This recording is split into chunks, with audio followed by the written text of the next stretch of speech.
All right, so this is a suggestion via a channel member. The name of the video is Leftist Media Exposed for Shameful Cover-Up. That did not tell me at all what we're about to encounter, but either way, let's encounter it. It's time for Media Meltdowns, and ex-MSNBC host Joy Reid has been busy boasting about her biggest achievements, and that is being a DEI pick. As many times as I have been called DEI or an affirmative action baby and all that, you know what I never get?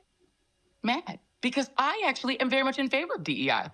I don't take that as an insult because I understand that that means that I'm just damn excellent and innovative. And yeah, I am DEI. I'm bringing diversity, and that's bringing something great. You're not insulting me. If you say, oh, you're an affirmative action person that got into Harvard, I'm like, yeah, I got into Harvard with affirmative action. And Yale, and Brown, and also, Vassar, and the University of Denver. Oh, my God. All right, guys. So yeah, I definitely got into Harvard in the early 2000s. I graduated from Harvard. And the interesting thing is that I wasn't there just because of the color of my skin. I was kind of like let in back when, legacies for the most part mattered. Let's just say this year. My father graduated, and that's kind of how I was kind of let in with assistance of obviously my grades and everything else here. But the problem that I'm hearing here is that, guys, DEI, I think the name itself is not terrible. Who wouldn't want the concept of diversity, equity, and inclusion? Right? Sure, why not? Right? I like the idea, hearing it. But how it's being implemented is not something that I will ever back, guys, okay? You will not get that position just because of the color of your skin or who you decide to basically sleep in a bed with, bro. That's not something that matters to me. That's not something that is going to benefit the world. I just can't see any actual value in any of that here. Now, while all these other countries around the world are focusing on engineering, science, STEM fields, like things that basically matter, we're focusing and graduating people with the most irrelevant, pointless degrees I've ever seen in the history of America. Guys. All right. So it seems like the DEI candidates and DEI picks that are going to these colleges are definitely getting DEI degrees also, guys. Right.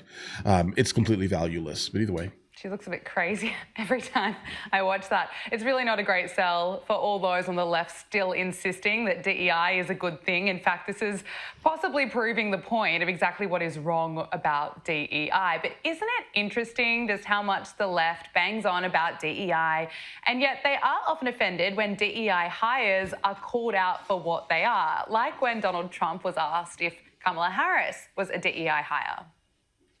Some of your own supporters, including Republicans on Capitol Hill, have labeled Vice President Kamala Harris, who is the first Black and Asian American woman to serve as vice president and be on a major party ticket, as a DEI hire. Is that acceptable language to you? And will you tell those Republicans and those supporters to stop it? How do you define DEI? Go ahead. How do you define diversity, equity, and inclusion? Okay, go ahead. Is that what your definition? That is give me a definition the words then. Would you give me a definition DEI. of that? Give me a definition. Sir, I'm asking you a question. No. Yeah, he just guys, because the problem is and that Kamala Harris was in fact a DEI candidate. And how do we know? How do we know that that's a thing? Because Joe Biden specifically looked for someone who was Black and a woman. That's how we know, right? I mean, by default, you're looking specifically for that. So what are you expecting? Everyone to call you later on in life a DEI pick and candidate. Reality. Do we think that Kamala Harris, was she a DEI hire? We have to stay woke. Like, everybody needs to be woke. and you can talk about if you're the wokest or woker, but just stay more woke than less woke. Yeah. Yeah, she definitely was. But let's get back to the media and, of course, the fair and unbiased coverage that we usually get on the mainstream media. Now, guys, this is why we have some problems in the United States of America based off a couple of these things here, guys, because, listen, guys, I have known of the term woke since the late 90s, okay? I would say in the mid to late 2010s is when I started seeing a completely different community starting to utilize that word, okay? Now, same word, massively different meanings, okay? Massively different meanings. And I wonder how many times I see these type of clips, okay? Where it sounds like the person utilizing woke is legitimately utilizing the term that I have known for the last 25 years, okay? But then the media that is responding to it is coming from the other side of things specifically, where they have now created a brand new definition for a term, and they are dying on that hill, if that makes any sense here. I'm not saying that she did not mean it in either of the ways. It could be a double entendre, right? Potentially. But I would feel absolutely foolish to not point out that this word has two different meanings based on the community you're coming from. Okay. So just understand that that is a thing that exists with that word and the usage of that word. But either way. If we need any more evidence of why no one really trusts the media anymore, let's just look at how CBS is covering for alleged MS-13 gang member and human trafficker Kilmer Albrego Garcia.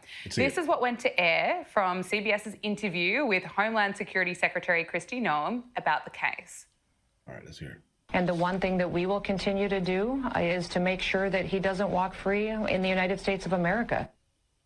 Okay, and this is what CBS deliberately cut out according to Kristi Noem.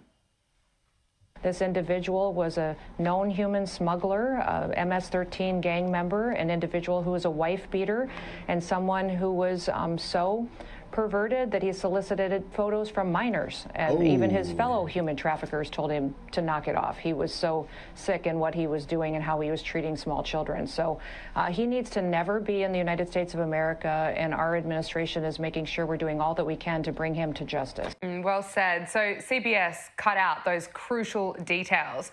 And why would they do that? Is it to protect this man? Because the media narrative around him, around this alleged wife beater, is that he's a Maryland father. Now, Kristi Noem has called this out in a statement. She wrote, "This morning I joined CBS to report the facts about Kilmer Albrego Garcia.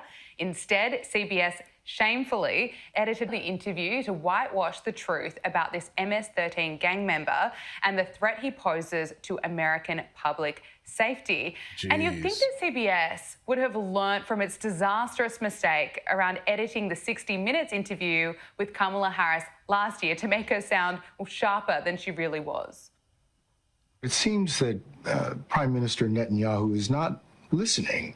Well, Bill, the work that we have done has resulted in a number of movements in that region by Israel that were very much prompted by or a result of many things, including our advocacy for what needs to happen in the region. But it seems that Prime Minister Netanyahu is not listening. We are not going to stop pursuing what is necessary for the United States to be clear about where we stand on the need for this war to end.